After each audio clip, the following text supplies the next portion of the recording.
All right, ladies and gentlemen, welcome to another episode of the Irrational Confidence Podcast. We're talking football, and it's that time of year. It's draft season. Hope is full for every team, new players, rebuilding programs, turning around the franchise, or is it that one more player that you need to hoist that Lombardi trophy? And I'm joined by my co-host, the man who for, I believe, the 15th year is draft eligible. My co-host, Fresh. Fresh, how you doing, buddy? Haps, still waiting on that card to be walked up to the podium and get selected, but, one of these years will eventually happen. Draft season is always a lot of fun, a lot of excitement. I really do prefer the Saturday and Sunday setup opposed to the Thursday, Friday, Saturday, but either way, it's an amazing entertainment spectacle unlike any other. Yeah, draft is one of my favorite events, and I guess it's probably from being a Cleveland fan for all these years that this was just our Super Bowl. This was what we looked forward to every single year. So, Fresh, we've been talking about this episode probably since football season ended, and what we thought about is that we couldn't do this episode just me and you, and Nope. we had to bring in some additional help for this. So, join us today is going to be our producer, Drew. You know, you love him from our Madden episode, our Tom Brady episode. And joining us for the first time ever, our legal eagle, Kinger, join us for our mock draft podcast. Welcome, gentlemen. Great to have you. All right, ladies and gentlemen. So how this is going to work is that we are going to draft the entire first round here. We have divided up the teams. We each have different teams that we had to look at. We had different teams that we kind of had to assess their needs, what they're going to need going into this draft. We have not traded any picks with each other, so no one knows when King starts off here with the number one overall pick. None of us know who that selection is, so we are operating as the GMs, and we are making the picks as the draft comes to us. So just to give you an idea, we've been looking at this for a while, and we're going to kind of go from here.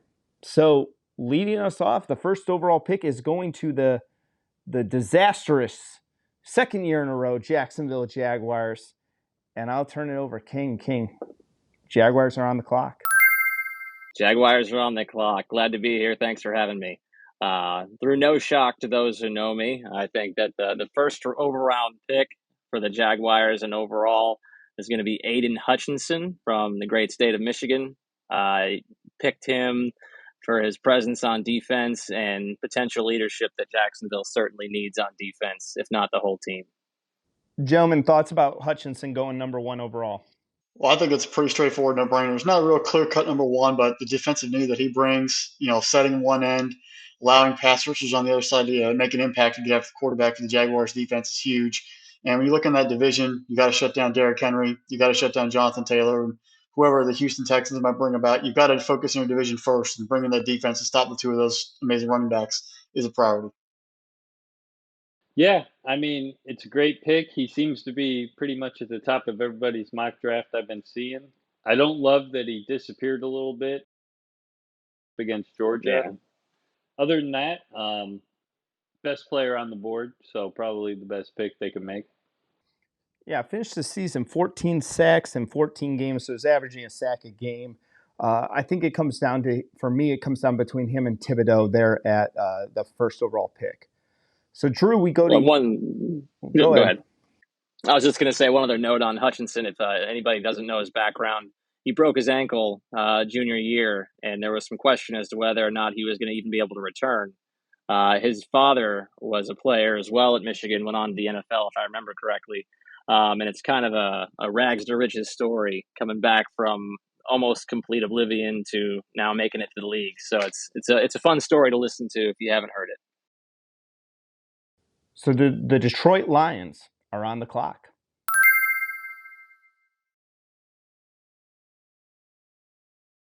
The Detroit Lions select quarterback Malik Willis.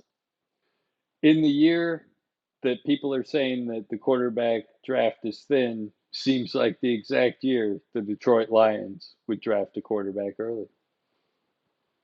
Just seems too quiet on the quarterback front. Something's going down. This is a shock to me. I don't have a quarterback even close this high. You know what? I can totally buy it. You sort of get the comments though by the head coach. He's like, I don't need an elite quarterback, to be a good team. That right there basically says a major smokescreen. The real question is with Willis. I think he's sort of shown people are fascinated with athletic ability as opposed to Kenny Pickett's hand size and that sort of thing. What team actually will jump to the Jaguars to take him? Will a team get really desperate and think the Lions are actually going to do this and take him number 2 overall? Who will then offer the Jaguars to even jump up to number 1 and take him? But I think the Lions got to get themselves their quarterback of the future here because Jared Goff is not the answer. I would rather build in other areas first for me. I think that the 2023 quarterback class is too good. I know that you look at this and the Lions, even if they draft Malik Willis, they're going to be sitting in a top 5, top 10 pick next year alone, giving you an opportunity to draft one of those 3 quarterbacks that are coming out next year. All right, fresh.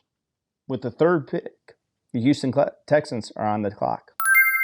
With the 3rd overall pick, the Houston Texans are going to select Evan Neal, left tackle, Alabama. When I came down to this, the board is full of everyone, but they need to solidify an offensive line to obviously protect the quarterback, run the pass, help set up the passing game, set up the running game. There's so many holes in this team, they really can't go wrong. I see the value as much more of an offensive line setting in that franchise left tackle as opposed to getting, Kyle Hamilton at safety or Thibodeau, where there's going to be a plethora of pass rushers that later on as you move through this draft, you can't get yourself a stellar tackle. Now, Aquano from NC State is a viable option as well, but I really think Neal is a little more polished at this point, and that's my selection. So the Houston Texans taking an offensive tackle. Gentlemen, your thoughts? The Houston Texans need a little bit of everything, so seems like a good enough pick to me. He was dominant from every game that I watched. I mean, I don't think you can really go wrong with him. The bigger you've got on the size, the better to go. All right, so the Jets are on the clock here at 4. And the Jets, again, another really Jets-like year. But I don't know if the Jets can mess this up themselves.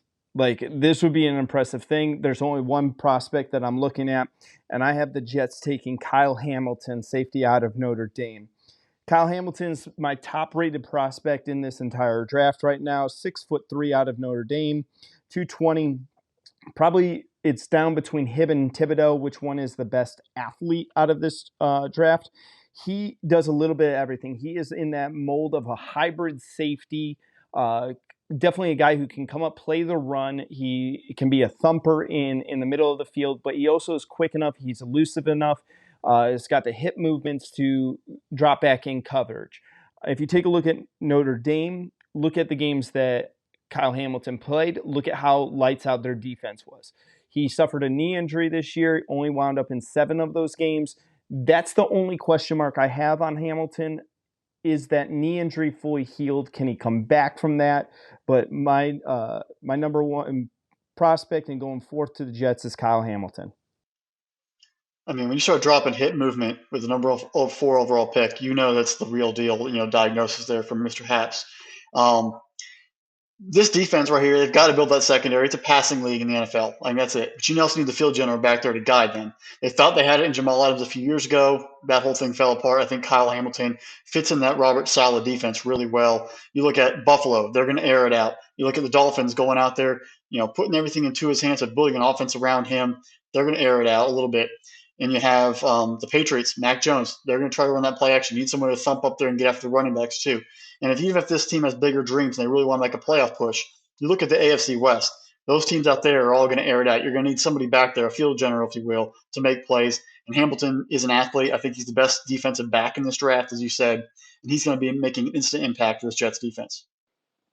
When you said number 1 overall prospect in the draft, were you saying remaining or like in the whole draft? He's my top prospect in the entire draft. I think that Kyle Hamilton grades out better than everyone else here in this draft. I'm talking about what you're getting from a floor from him. So you take a look at Aiden Hutchinson. He has a really, really high floor, but the questions come about what's his ceiling. You look at a player like Thibodeau. Floor might not be that high because people are going to point to the lack of production here and during his senior year. Only 7 sacks in 11 games, but he's an athletic freak, and people are going to marvel at him. Is he like a Jadeveon Clowney who came in, had a really bad year right before he was the number 1 overall pick, but still wound up having a pretty darn good career? Hamilton is the highest floor with the highest ceiling player in this draft.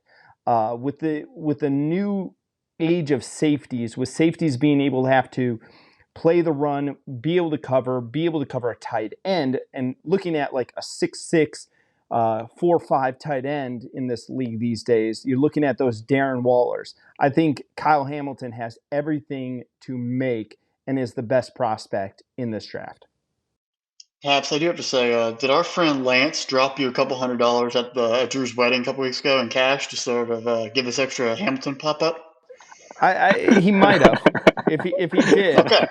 But I will say this: I will say Hamilton's the best defender to me on this one.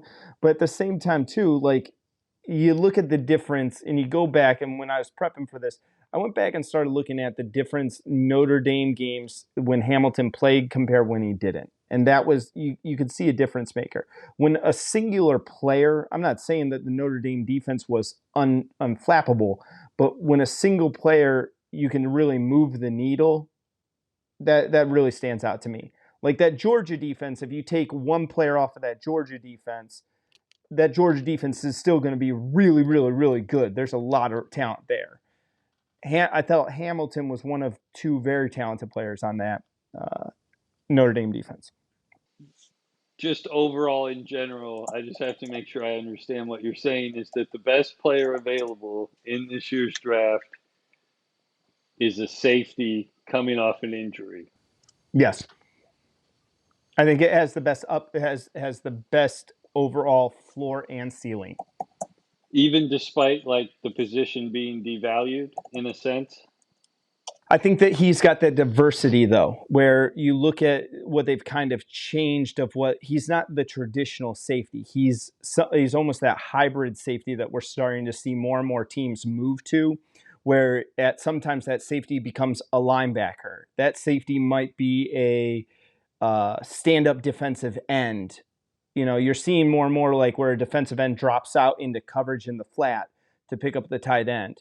You look at Hamilton with his size. You look at him with his mobility that he did have prior to the injury. My only red flag on him is that knee injury. Him without that knee injury, I would be making the argument to him go number 1 overall. But it's not going to be no one's going to take a safety number 1 overall. I know that. Well, I just think of like the Jamal Adams situation recently as an example of like that hybrid safety. I mean, obviously you'd be getting in the draft, you'd be getting somebody on a much more cap friendly deal, but just I don't know. It seemed like one of those things where there's cycles of positions and things, and it just seems like a time I wouldn't have expected a safety to go top 10. So to hear he's the top prospect in the draft, that caught me off guard. Sorry to delay. No, you're good, Please man. Proceed. I love the analysis. Bring it, Drew. Bring it. Just from the top, I'm like, the safety, the best in the draft? Like, all I've been hearing it, and I know I'm not listening to like anybody that means anything, but it's just like, yeah, I don't know. It's like that safety seem a dime a dozen now. But it's really the thing to me, it comes off to the level of diversity that he has. All right, so let's move on to another New York team with a 5th overall pick. The New York Giants are on the clock. All right, for the 5th overall pick, the New York Giants are going to take Kayvon Thibodeau, the number 4 player. Looks like, he had an elite first step combined with the ideal frame of the position. From what I've seen, he led the pass rush in 2021, even over my main man, Hutchinson. And towards the end, he had 19 pressures in 2 weeks in the stretch versus Cal and UCLA. He had 5 run stops against Stanford and 3 sacks versus Utah in the Pac-12 title in 2019. His overall stats are impressive, and I think that's something that the Giants certainly need. He's definitely a freak athlete. I just want to see him show up in big games. If you watch 2021 this past year, those last 2 games toward the end of the year versus Utah, he was non-existent. He showed up a little bit versus UCLA, but I want to see more consistency from him. If he can get it for the quarterback and redeem himself, maybe he was at least playing through some lingering injuries early. He didn't play in the Ohio State game. If the kid can show up consistent, I think the Giants got themselves a steal because the guy's an athletic freak and he was the number 1 overall recruit when he went to Oregon. Just need to play consistent and play at a high level every game, not take games and take plays off.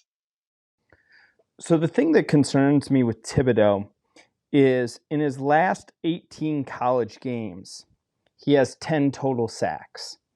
And while that's a sack every other game, when you're an athletic freak like he is at the college level, you should be averaging about a sack a game, at least. And I'm worried about his lack of production. And I know it was a COVID year, the year before.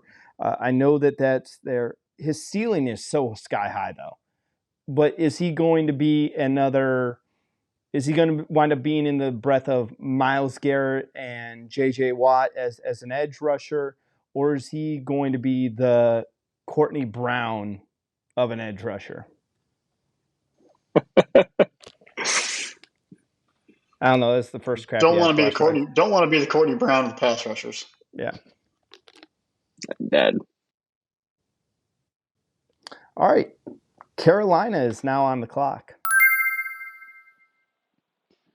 Well, this pick's going to be a little bit less surprising, I believe. The Carolina Panthers are going to select tackle Charles Cross, Mississippi State. They have the need, fills the position, best available at the position at this point. Only gave up 16 pressures on 719 pass blocking attempts last year. So hopefully Panthers can find somebody to put at quarterback that he can help protect. But similar to the Houston Texans, a lot of holes to fill. Tackle's a good place to start. Hopefully they can get somebody that'll be there for the foreseeable future as they fill other needs and try to gear up towards the Super Bowl run.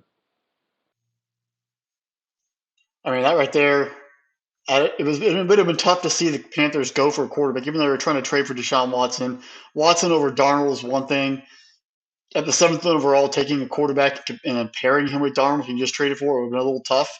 The offensive line, though, to protect Darnold and help build that offense, I think is a smart move there. They spent all the draft picks a couple years ago on defense. They have some talent at running back, obviously, with McCaffrey and the running back and the receiver situation. So building an offensive line, finding protection, giving Darnold one more year and trying to get the full value out of that trade, especially with the way the NFC South is right now, it's open up for grabs outside. They can make a playoff spot to finish second. So giving some protection, helping that offense go, I think it's a good pick. Yeah, the Panthers are an interesting spot because I think the Panthers are going to be trying to trade out of that spot. I really do. Like, this is the first place. I know the Jets and the Giants, you might see them trade their second pick. The Panthers are the ones that I think most likely are going to try to trade out of there and pick up another pick as well. But I do like the pick of a tackle. I think that the tackle makes the most amount of sense. And what you're doing is what I kind of said about the Lions. I think that they have Darnold, and I look at Darnold and Goff as the same way. You're a stopgap quarterback for this year. Build that offensive line, get the offensive linemen some experience, be able to protect the blind side, and then pick up a quarterback in 2023. All right, on the clock, the New York Giants. All right, the New York Giants, the 7th overall pick. I was going to take Devin Lloyd. Let's see here, Mr. Lloyd. He seems to be one of the best overall linebackers this year in the draft.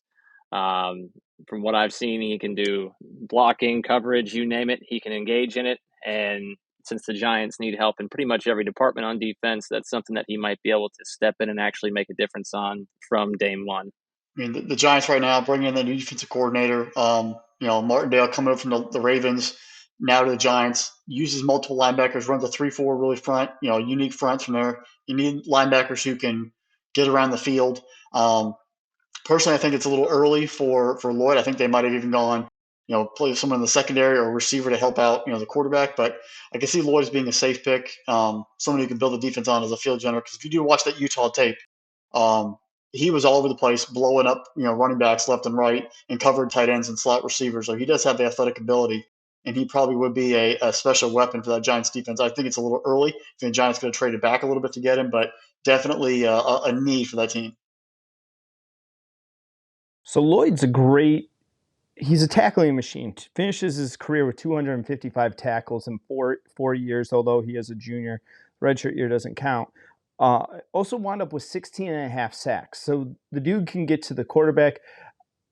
I go back fresh. We watched 3 games with him during this season, 3 big games. That the 2 Oregon games leading into the Pac-12 title game, and then watching Utah play Ohio State in that Rose Bowl. And while a lot of players on the Utes defense might not jump out at you, Devin Lloyd jumped off the screen. I don't necessarily know about the Giants to him. I don't completely disagree, because I think that the Giants need that a little bit on their defense, and I think having a star linebacker in that New York market is going to be huge for them. I know Giants fans love defense. They embrace Michael Strahan, Jason Pierre-Paul. Going back to Lawrence Taylor. New York football fans love hard-hitting, tough as nails linebackers, defensive ends. I think this guy fits in with the Giants mentality.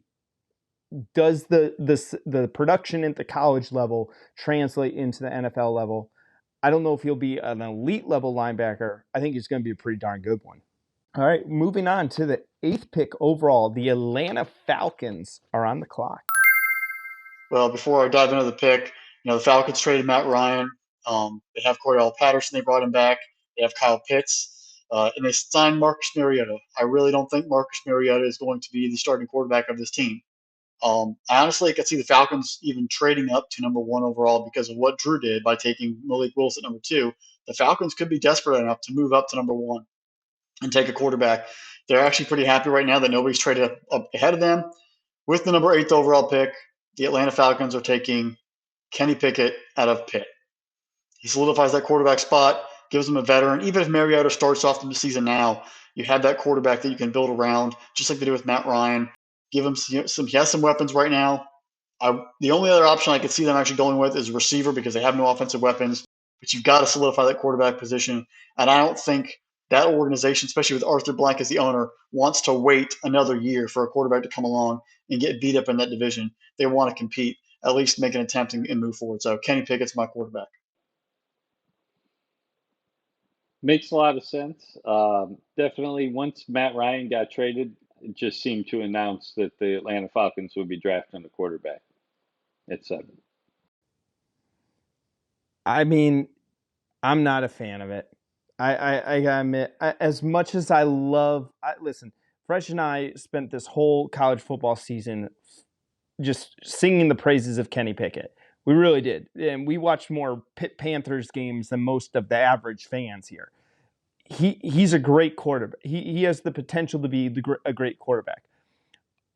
I think that because Atlanta doesn't have the offensive weapons, because they still do need help on the offensive line, I think it's a suicide mission for him. For Kenny Pickett to be successful, he's going to have to go to a place that has some establishment already built in place. Do they have offensive threats? I would, if you're telling me, if we flip this, if let's say the Saints this was the Saints, at number 8, where they had Kamara, you had a Michael Thomas coming back, you have a half decent offensive line. You're still in a dome, you're still in that AFC South. I think that's built for Pickett to be successful in. Atlanta doesn't seem like the place for Pickett to be successful in. I think that they have too many other needs first to be addressed, that as good as Pickett is, I don't think he is that transcendent talent that he can deal with all of those other factors. I mean, we got hip movement and we have transcendent talent. Seth is diving deep into the vocabulary today, everyone. Listen, I told you guys the draft was like my Super Bowl for years. We need you to spike and gel your hair like Mel Kiper. If I had enough hair to be like that for Mel Kiper. Fresh and I are both losing it at a rapid rate, so That's why we wear hats. it's true.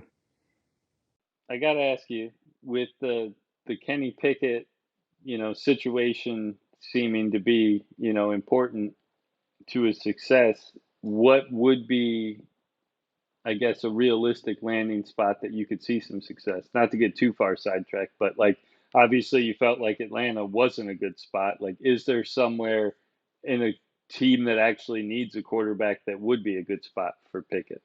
For me, I would say the Saints or the Steelers. The Steelers would be a perfect fit if they even traded up. I think the Saints have the weaponry to go up and trade for him.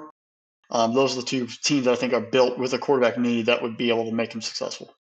Yeah, I'm agree at that point too. I would definitely say the Saints are the first team. I like it at having that dome. Pickett throws an accurate ball, and that's one of the things that if you watch the tape, you watch him play, he throws a very accurate ball. He doesn't have that pop arm talent. Like he's got a strong arm, but he doesn't have that like zing that he puts on the ball, which would help playing in a dome. Because if you play in the AFC South, you're playing a minimum of 9 games in a dome plus 1 game in Tampa. So it's 10 games in either, unless you're playing in Tampa in like September. You're playing in decent weather or a dome for 10 of your games for the year. New Orleans makes just so much sense to me. And I think that New Orleans, where what they have already with, again, I look at Kamara, and Kamara is the world's greatest safety blanket. He's not the greatest, turn handed off and let him run the ball. But what was it? Breeze made a thing of just running little screen plays to him, and that's where he was effective. I think that would be a great place. New Orleans seems like just the perfect fit for Kenny Pickett. Like if you mentioned, I think they have the ammo to trade up. Will they do it? Will they pull the trigger? I think I think they're going to be aggressive. They stockpiled some picks. When you look at quarterbacks in the first round, they're always going to go higher sometimes than they're supposed to because you now get that 5th-year option. So now if you draft a quarterback, you're not really worried about this year. You're worried about getting that 5th-year option, really maximizing that experience with that quarterback and really developing over time. Just like the Packers did with Jordan Love. They have 3 years left instead of 2 years because it took them in 2020. Yeah, they made Aaron Rodgers very mad, but they gave themselves an extra year of a contract. All right, so we are at the Seattle Seahawks are on the clock. And the Seattle Seahawks, for me, I got the Seattle Seahawks, and this was actually somewhere I had a lot of problems with taking it. But with the Seattle Seahawks, with both of my top 2 offensive tackles off of the board, I think I'm going to go cornerback with them. And Ahmad Gardner from Cincinnati is going to be the pick. 6'3" cornerback. He looks a lot like Richard Sherman. This is a Richard Sherman-like cornerback. He does a little bit. We talked a lot about how Hutchinson disappeared in the national title semifinal game against Georgia. Take a look at Gardner. Bryce Young doesn't throw his way. In that semifinal game, again, you could say Alabama was cruising everywhere else, but they stayed away. The one person that Alabama had to stay away from was Gardner. Gardner has phenomenal cover ability. You take a look at him. The stat that everyone's going to be touting is that he did not allow a single touchdown. Did not allow a single touchdown all year long. That's impressive right there. And that's during his entire career at Cincinnati. He didn't allow a touchdown at all. He never got beat. He's got the prototypical size at 6'3". He can run with the wide receivers. He can body them up. You want to talk about these guys who are throwing jump balls in the corner of the end zone. Gardner's good enough to go up and get them. And I'm taking him with at Seattle. If Cross or Neal was available there at number 9, That's who I had. I was originally going one of those two offensive tackles for the Seahawks. I want the Seahawks to rebuild that offensive line first, but because both of those players are off the board, Ahmad Gardner is my next pick. You're leaving Derek Stingley on the board. You believe Gardner's the number one corner? Just because this is where the injury history does come into play. If they're both healthy, Stingley and Gardner are neck and neck, 1A, 1B. You can flip-flop them. I like Stingley's a touch faster, ran a 4.37 40. I really like that about him. But he had that great freshman year, but then when he played, he was good. He wasn't that elite level. Gardner has just been a little bit more consistent, and that's when the injury history is the deciding difference maker. But Drew, you're spot on when you're saying like the level between those two is if I'm looking for a cornerback in this draft, and I'm looking for a specific corner, and Gardner was my player that I wanted, but then I'm stuck with Stingley, I'm going to be pretty happy still. That's how I feel about both of those guys. And now I think there is a drop-off after those two, but those are two really, really good corners. Yeah, I've seen mock drafts with Garner going number 2 overall to the Lions. The only thing that worries me about Stingley, the national championship year with Joe Burrow and all that, he played. He was a stud. He was a freshman. COVID year 2020, he opted out, didn't play. 2021, he played in the first game, didn't make it through, got dinged up, and really never played the entire season in 2021. And you haven't seen him since the Superdome in the national championship versus Clemson. That's 2 years off and out of real football. What are we going to get when you take Stingley? All you have is some film from 2 years ago, and then you have some drills where he ran a 4.3 40, in street clothes. We don't know what we're going to get from it. Gardner, on the other hand, he played in a conference that is pretty wide open. Maybe the talent isn't on the consistent level as other leagues, but there are teams that throw the ball around a lot, not giving up touchdowns, but then showing up versus Bama in that semifinal, I think solidified him as an elite player. He declared himself the best corner and best defensive back in the draft. That's confidence you want in a defensive back. And I think Stingley, you have to get through the questions and see if he's actually going to show up. Gardner, did he play against elite talent? Does the film, does the film actually tell the truth? I think Gardner's a little better than Stingley just because he's actually played through that entire time and really shown it on a consistent basis. And I think that the Seahawks are going to be in a great situation. There's no need for them to get a quarterback. I think Baker Mayfield will become the quarterback of the Seahawks eventually on that 1-year project deal to keep him, revive his career. But they do have a hole there as well. All right, so the Jets are on the clock at number 10, their second pick. They need some weapons. So we're going to go with the first wide receiver off the board. And I'm actually going to change this pick because my first wide receiver was actually going to go earlier, but was a team that I didn't have. But I'm actually going to go Chris Olave from Ohio State. And Chris Olave, 6'1" senior out of Ohio State, one of the best route runners in this draft. And that's exactly what the Jets are going to need. They do not. Treylon Burks, he probably is more physically gifted at 6'3", has a little more of that talent, but he's going to need a little bit of time to develop. Arkansas was mainly a running football team. They didn't have that pass-happy offense that translates really easily to the NFL. Olave, since his freshman year, he has been known for his ability to run very precise routes. He ran a very complex route tree at Ohio State. He has that ability. He doesn't have breakaway speed like Jameson Williams, but he does have the ability to get open. I look at him, I see a very young Antonio Brown without the head problems. I think Olave is an amazing receiver. You can't him, Garrett Wilson, Jameson Williams, Drake London. The four of them are fantastic. They're all going to fit a need. You put Zach Wilson there with the guys they have on that team right now, and you give them a deep threat. I think it works out well. They really can't go wrong with any of those receivers. I think Olave is a great selection here.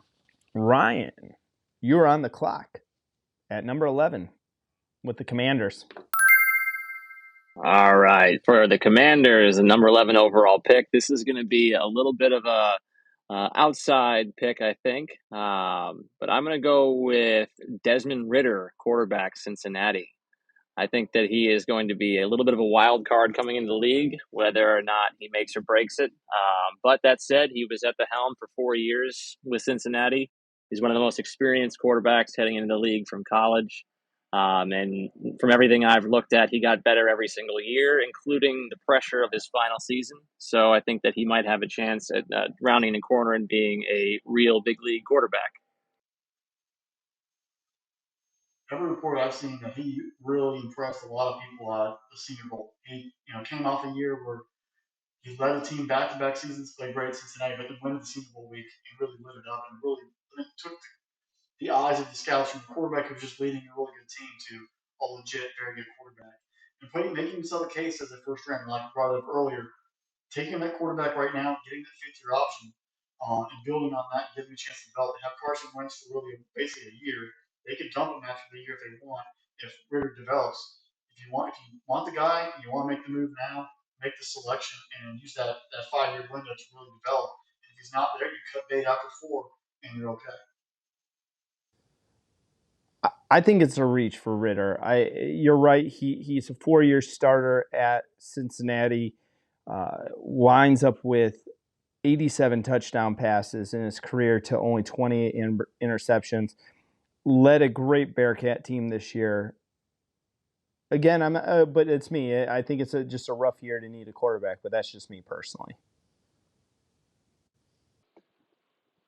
I like the Desmond Ritter pick, mainly because I think Carson Wentz is he's turned into now like a journeyman stopgap type quarterback, but he's also a stopgap quarterback that may not make it all the way through the season. So being injury prone doesn't hurt to have a rookie backup. Going to probably see some action out there. Plus, I mean, Ritter, I like him as probably a little bit better than Pickett. So I would have, obviously, as the GM of the Lions, I took Willis already. So he was my number one quarterback prospect. But yeah, I think Ritter in the right situation. And I think, the Commanders, despite all the chaos and everything going on with that franchise, they contend for a playoff spot every year. Now, granted, they play in the NFC South, and we know how that has been from time to time. But, I mean, I like Ron Rivera. They're pretty solid, and so seems like, pretty good spot. Plus, to kind of go back to some of the stuff that Seth was saying is an issue for Pickett in Atlanta, having no weapons. The Commanders have weapons. They have playmakers. So seems like a halfway decent spot for a young QB. Oh, Fresh, you're muted. That's Scary Terry. That's the best way to come back from a mute. All right, so we'll move. The Minnesota Vikings are on the clock. Well, let me see here because we've had some unexpected action. So, the Minnesota Vikings will be selecting Derek Stingley Jr., cornerback, LSU. Any reason why? Why do you like Stingley?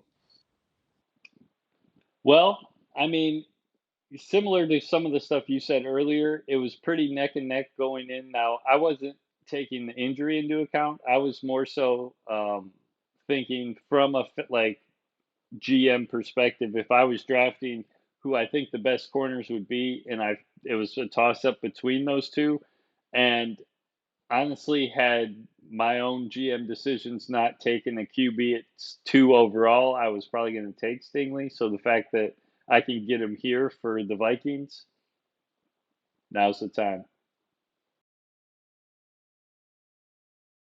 The Houston Texans are on the clock at 13. Now, like we said, the Houston Texans have a whole heck of a bunch of holes on that entire team, much less the defense, the offense, anywhere. The players on the board really can't go wrong with who you're going with. I've mocked a couple of receivers here, but in this situation, you can try to find somebody to get after the quarterback. The 13th overall pick, the Houston Texans select edge rusher Trayvon Walker out of Georgia. Wow. Ooh. Not who I thought you were going with there. Why Walker? Need someone to get after the quarterback. Got Lawrence in the league. You have Tannehill, and then you have Matt Ryan up there in Indy. You've got to find someone to get after the quarterback. Rush the passer is the name of the game. They don't have it really explosion off the edge right now. They have a decent defense. The veteran secondary. They need someone to get after the quarterback and sort of set the tone there. Bringing Brandon Cooks back and signing him, I was really at times I actually went going a receiver, Jameson Williams or Drake London. Didn't know if they really wanted to stockpile those two with their unknown quarterback situation at the time. It just felt like a move where it's a safe pick where it gets somebody after the quarterback and sort of solidify, protect the quarterback with the first one, get after the quarterback with the second one. And then with the receiver depth in this draft, looking at the second round and sort of trying to facilitate, your receiver needs and your defensive back needs there. The Baltimore Ravens are on the clock. Kinger, we're to you. All right, Ravens with the overall number 14 pick. This one was a little bit difficult for me with who we've got left. I'm looking at cornerbacks, and I was looking at Trent McDuffie, and he's a little bit of a wild card for me, especially with how high up on some of the mock drafts he was sitting. And I hate to be a homer, but I just know more about this young man, so I'm going to have to go with Daxton Hill, cornerback, Michigan. Watched him play over the last couple of years. He's got pretty impressive stats, and he has, I think, big play potential. And he stepped up big in the big games, minus the playoffs, obviously, against Georgia. That was abysmal. But a lot of unknown with him, given his age. But I think that he could, if he puts on a little bit of size, be something worthwhile.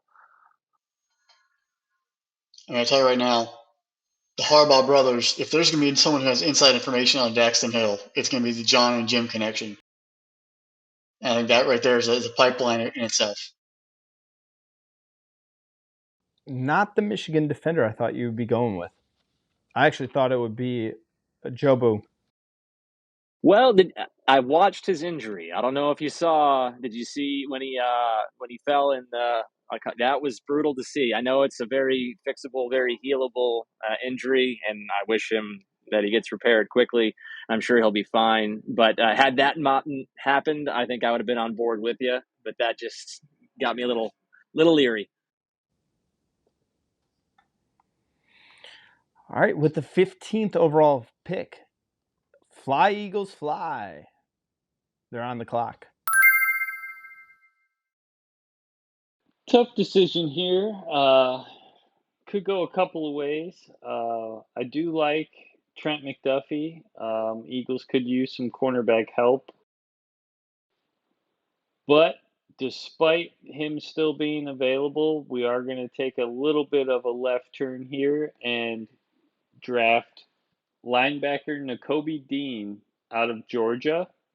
How about them dogs? Mm-hmm. How about them dogs? I'm going to be pretty straightforward about this, and I'm sure there will be some that love it and some that hate it, but I'll take a linebacker from Georgia over a corner from Washington. That's a fair analysis. It's down to those two guys, and that's my deciding factor. So the gauntlet that he played through at Georgia and the potential he was up against, especially with what he did going into the postseason, was very impressive. He's got sideline to sideline speed too. He's probably maybe the quickest linebacker in this draft. The only downside for him is his lack of size. He's not the biggest overall guy, especially at that linebacker position. The question I would wonder if, and it might be perfectly for him. I talked about how Hamilton had that 6'3" size that he could come in and play that hybrid position. Nakobe Dean at 6 foot, he might not be big enough to play linebacker, but can play that hybrid position. But he's probably the fastest and hardest hitter because that dude attacks the ball. Like he gets to the ball and he gets there and hits it hard. I mean, you see he's instinctful. He's a 3-down linebacker. He's going to lead the defense. His intelligence on and off the field is unsurpassed, I think, in the SEC at that point in the defensive spot. And you look at one play where he was calling out what Michigan was going to do in that semifinal and ran down the reverse from the opposite side of the field and made the tackle for a loss. He is an inspirational leader. You think about Philly. Sometimes the guys who aren't the biggest are the ones who rally the team and rally the fans and keep them and bring the fire.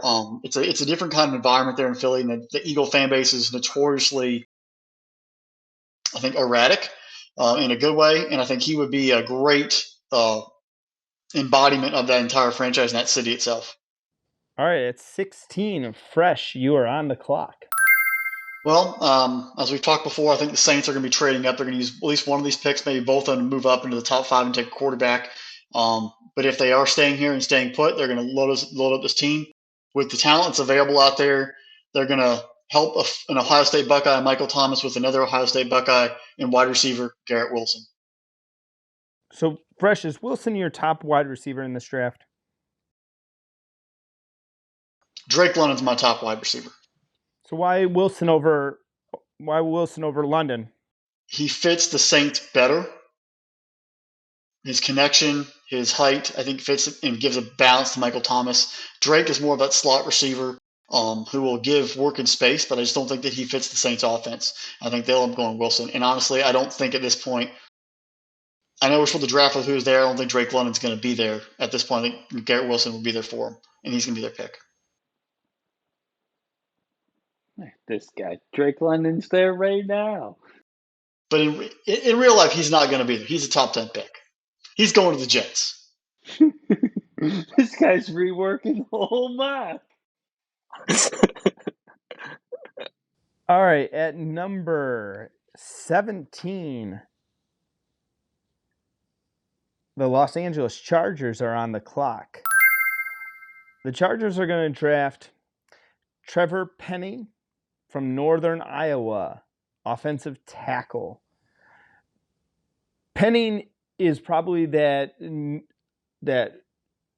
non-Power 5, big NCAA school kid you've never heard of. He's going to be that star this year.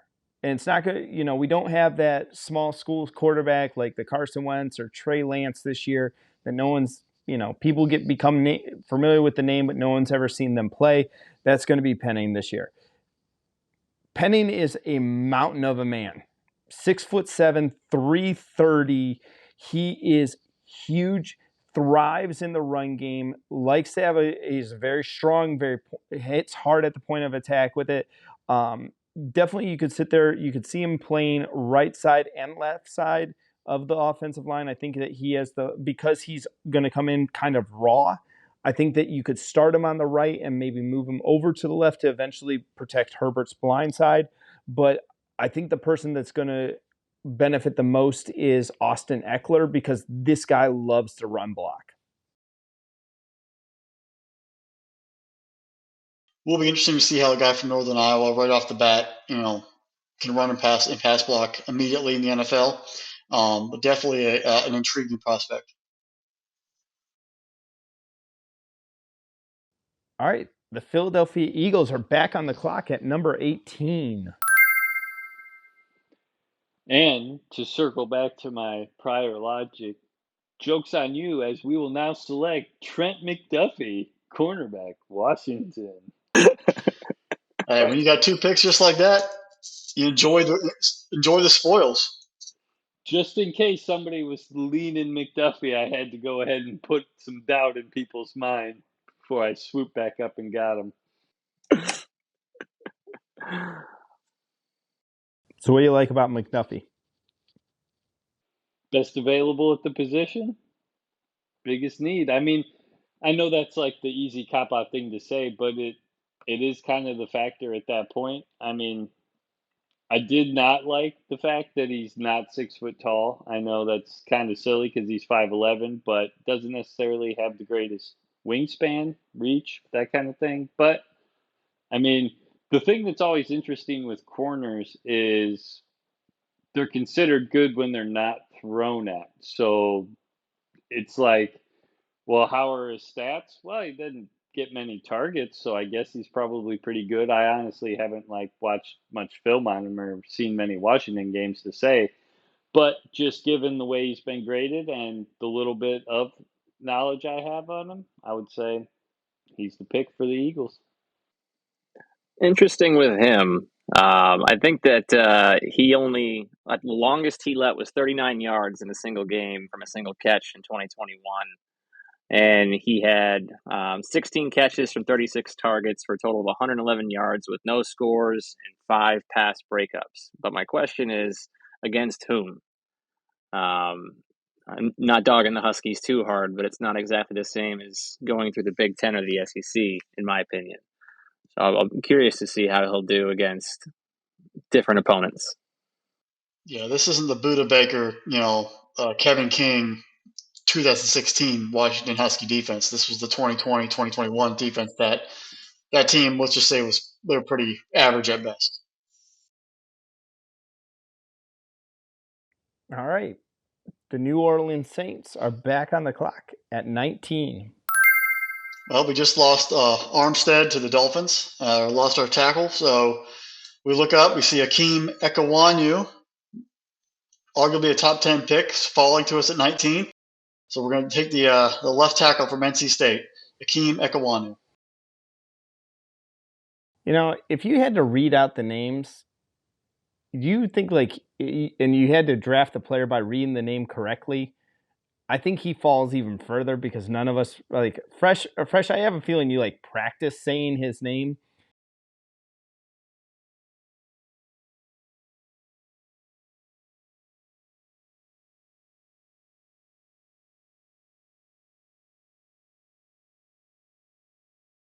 Oh, absolutely, absolutely. There's the over under. That has to be one of the highest odds for a prop bet for draft night right there. Does Roger Goodell mispronounce his name when they call him? Because I'll be honest with you, I would.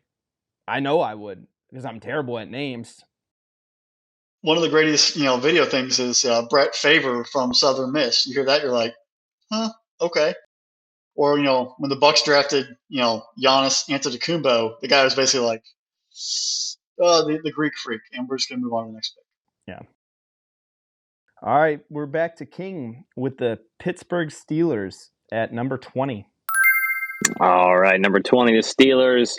We're going to go with another kind of wild card out of, we're going to be Central Michigan, the Chippewas. We're going to use Bernard Rahman, tackle. And don't know a ton about him. Did some research on him before this. He's 6'6", 303. Interesting. He was a foreign exchange student from Austria. He was playing tight end for 2 years and then switched. So he's a little bit of a question mark for me, but his stats are impressive, and I think he might fit well at the Steelers from what I've read.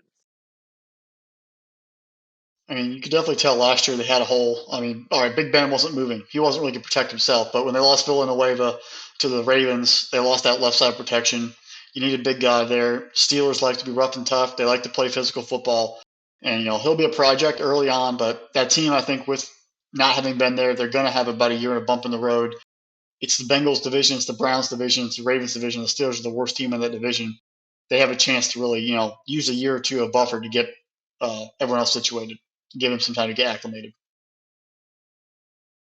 If the Steelers get real crazy, I could see them reaching for Matt Corral or maybe even, dare I say, Sam Howell. How dare you talk bad about a UNC quarterback when one of our digital director here, his wife is a UNC grad? How dare you, Seth? How dare you? What did I say bad about him? You said how I dare say Sam Howell. You're like basically giving the side stuff. You're like, Sam Howell. First round pick. Just weeks after I was officially baptized into the Tar Heel family. I mean, this is disgraceful. Just like, and Sam Howell, Maybe Sam Howell. I like Carson Strong better. All right, at 21, the New England Patriots are on the clock. Drew, this back to you. I can hear Bill Belichick laughing from here. Drake London. Enough said. I mean, I know Fresh says he wouldn't be here in real life, but he's here right now, and the Patriots are taking him. Getting the number one receiver for Mac Jones. Got the big body, red zone. He can run by people, around people, through people. Everything they need. Embodies a true number one. And yeah, I mean, I'm already mad that the Patriots got him. You know what would be even better is if they had Roger Goodell walk up to the podium and say, N'Keal Harry, you've been released, and the Patriots draft Drake London. Like, that would be the best way to do it. Like, just get rid of that whole, end that era and move on to a new one. You know what the funniest thing is? Like, we've been posting out there on Twitter lately, and how much of the New England fan base hates that guy. Like, they cannot stand him. They think he's so bad. Well, he hasn't really done much. He caught his first touchdown in his third year on the team. Like, you got to do something, man. You got to, the stick meme where he's like, do something. Like, come on, do something. No, I get that, but it's the same as like Browns fans talking about like Manziel. Like we wound up getting all like worked like the guy was terrible. We go on to all of Manziel's problems, and then you say like, hey, New England fans, and they go on and on about Neil. It's crazy. All right, the Green Bay Packers are on the clock at 22. Thank you very much, Drew. I'm all right with that. You can go ahead, have your Drake London. The Green Bay Packers, they're going to get Aaron Rodgers some offensive weaponry with Treylon Burke, wide receiver out of Arkansas. He's a raw prospect. I love this kid, though. I think that the Green Bay Packers are getting a steal of a wide receiver. He does a little bit of everything. I know that everyone's going to look at his size, but what I love that Arkansas did was they would motion him into the backfield and be able to use him almost as a weird like H-back / running back / sweeps / end arounds, doing all of that stuff there. Aaron Rodgers is going to have a fun time getting this guy the ball. He was the all-go everything for the Razorbacks in their offense. I think the health concerns with Jameson Williams probably pushed Burks ahead, and if you're right there. He does run block a lot because Arkansas ran the football, so he has that ability. The Packers, as long as they took a receiver in the first round, I think they couldn't really go wrong. Unless if the guy, Christian Watson from North Dakota State, I still hesitate about because he hasn't played against anybody, and it's just film, and I really don't trust that. But if you went, Williams here or Burks, I think they're a good spot. I'm a big fan of the pick. 2 thumbs up. Yeah, Green Bay has to go wide receiver. They have to come out of the first round with a wide receiver. I honestly think they might come out with a receiver. They're going to come out with 2 receivers in the first 2 rounds. They're going to have at least 2 of them at the end of the day. Well, we're going to have to see what happens in the next couple of picks because I got their second pick here coming up, Fresh, and I got someone I got my eye on. But Fresh, it's to you. 23, the Arizona Cardinals. Well, Arizona Cardinals, this team has faded and not lived up to expectations the past couple seasons. You kind of look at questions here. They have some questions interior on the offensive line. Kyler Murray, Christian Kirk just left. That does leave receiver potentially open. I don't think they're going to make a jump there. Then you look at defense where, is J.J. Watt getting any younger? Can he get to the quarterback? Can that team actually build up? They definitely have some interior issues, and I think the defensive line is a stress point they have to address. With that, the Cardinals are going to take defensive lineman out of Georgia, Devontae Wyatt. Another Georgia defender coming off the board here. Fresh, why are you picking White? I'm taking Wyatt. I think he's a little more mobile and can have more pass rush than Jordan Davis. You look at Jordan Davis when he's on the field, he was that run stuffer in the middle. Really, he didn't play as many plays consistently as he could. Wyatt has shown rapid speed, pass rushing ability, not just a run stuffer, and using athletic ability to get from the A gap to the quarterback or blowing up the running back in the backfield, causing a big disruption. He made explosive plays, and the Cardinals need someone who can lock down the middle and shut down that running game, but as well as get after that quarterback. Someone who can move left and right as well, can run some stunts. Jordan Davis is that monster in the middle who's going to be locking down the center. He doesn't have exactly the same exact pass rush ferocity that Wyatt does.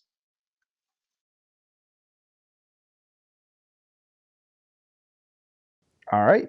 The Dallas Cowboys are on the clock at 24. All right. For number 24, the Cowboys. I'm going to go with a pick from Wisconsin. We got Leo Chenal, linebacker. This guy, 6'3", 250.